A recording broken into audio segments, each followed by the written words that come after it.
24년 9월 18일입니다. 오늘은 이제 추석 마지막 날이고 내일이면 이제 장이 다시 시작이 되고요. 그리고 이번 주랑 다음 주가 제일 중요한 이슈 중에 하나가 금리 인하가 과연 이루어질 건지 혹은 어느 정도 이루어질 건지 24년 들어와가지고 금리에 대한 인하가 확실하게 될 건지 여부가 이제 결정이 나는 날이 다가오고 있습니다. 차트 보시면 알겠지만 좀 넓은 의미로 20년도부터 시작해서 코로나 때 양적 완화하면서 이제 1년 반 정도 엄청나게 큰 상승하고 나서부터는 유동을 줄이기 위해서 금리를 굉장히 많이 급하게 올렸습니다. 그러다 보니까 이제 보시는 바와 같이 지수 차트가 거의 이제 1000포인트에서 코스닥 기준으로 650까지 이렇게 빠졌었고, 그리고 23년도부터는 우상향을 하긴 했지만 급락에 대한 반등이었기 때문에 박스장이고, 그 다음에 차트상으로는 우상향하는 터널을 이제 깨고 내려왔던 시점이 이제 오히려 금리 상승이 임박했던 7월달 부근에 확대해서 보면은 820선 깨고 내려온 달이 이제 10월달, 작년도 10월달이랑 24년도 7월달 이렇게 두 번 있는데, 아무래도 주도 역할을 했던 2차 전지나 혹은 반도체, 로봇들이 차익 실현이 나오면서 메인이었던 섹터들이 무너지기도 하고,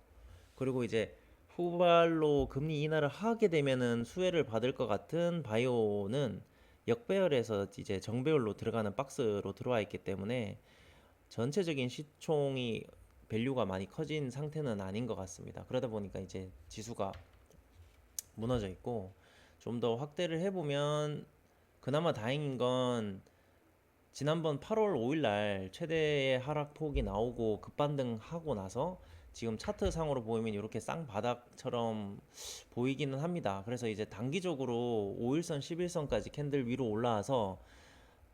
하락보다는 상방향으로 조금 봐야 될 것 같지만 아직까지는 100%는 확답은 못하고, 그러기 때문에 대응의 영역으로 지금 밖에 있는 상태입니다. 그래서 금리 인하를 하고 흐름이 바뀐 거에 대해서 상방향으로 간다 그러면 단기적으로 스윙으로 끌고 가야 될 것 같고,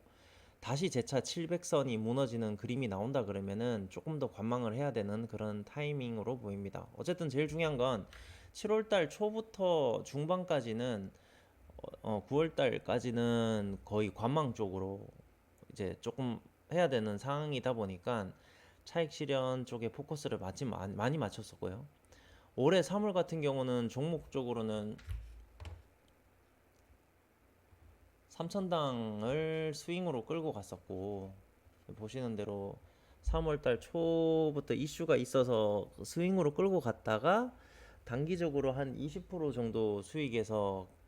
끌고 있다가 운 좋게 아얄리아가 아니라 이제 비만 치료 테마 때문에 6월 달에 이제 급등하면서 생각보다 많이 올랐었는데,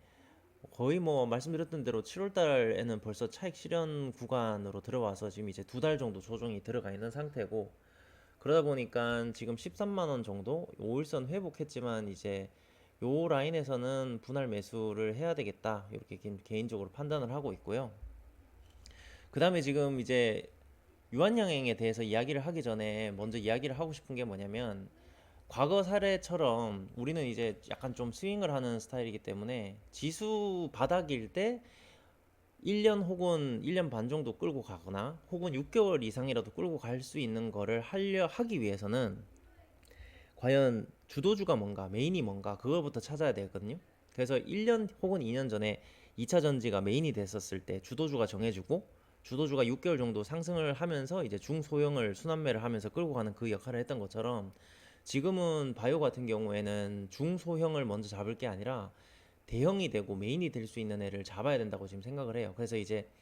처음에는 3천당을 할 때는 메인이 될 거라는 생각보다는 그나마 이제 빨리 움직였을 것 같다, 타이밍상. 그것 때문에 포커스를 맞췄지만 메인은 아닐 거라 생각은 했었고, 지금 제가 생각할 때는 이번 연도 24, 25에서 혹은 26년도까지 바이오를 끌고 갈 수 있는 메인 주도 역할을 할 수 있는 주도주는 제 개인적으로는 유한양행으로 꼽고 있습니다. 그래서 이제 유한양행을 과연 내가 이걸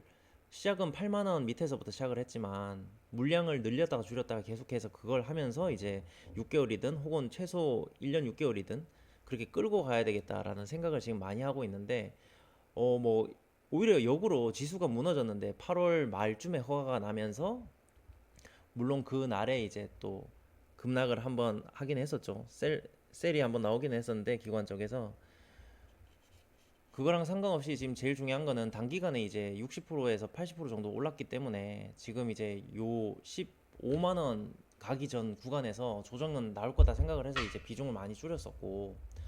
그리고 지금부터 다시 12만 원 전후 라인에서는 비중을 다시 이제 조금 늘려 나가면서 과연 이게 어디까지 조정을 받을 건지 기간적으로나 가격적으로나 그래서 그거를 이제 좀 체크를 하면서 이제 여러분께 좀 메인적으로 이야기를 드리려고 합니다. 제가 볼 때는 이번 바이오에서의 가장 주도 역할을 할 가능성이 높은 거는 유한양으로 보고 있고 그래서 유한양이 만약에 다시 신고가를 들어간다 분명히 충분히 가능성이 있는 애입니다. 이제 20만 원도 충분히 넘어갈 수 있는 그러한 상황이기 때문에 하지만 지금 이제 기간 조정 혹은 가격 조정 들어가 있는 이 시점에서 과연 타점상으로 얼마에 들어가야 될 건지 언제 들어가야 될 건지 그리고 이제 과연 금리가 어떻게 인하가 될 건지 그 여러 가지를 이제 조금 더 체크를 하고 나서 제가 이제 유한양행이나 다른 애들 뭐 지금 이제 좋게 보는 애들은 녹십자, 삼선당 제약, 유한양행 포함해서 이제 여러 가지 다양한데 제가 그 종목들을 그 시기에 맞게끔 제가 투자를 할 때쯤 부분에서는 꼭 매매를 하고 나서 또 이야기를 드리고 그리고 또 함께 할 수 있게 그렇게 준비를 하도록 하겠습니다. 오늘은 간단하게 이렇게 하고요. 자, 이번 주 추석 마무리 잘 하시고 그리고 내일 이제 주식시장 잘 복귀하셔가지고 지수가 좀 어려운데 마무리를 좀 잘 하시고 금리 인하하는 거 보고 나서 차트 모양이 어떻게 되는지 그리고 이제 대응을 분명히 많이 해야 될 겁니다. 지금 굉장히 어려운 박스장으로 들어왔기 때문에 그 대응하고 그렇게 이제 정보를 좀 남기도록 하겠습니다. 감사합니다.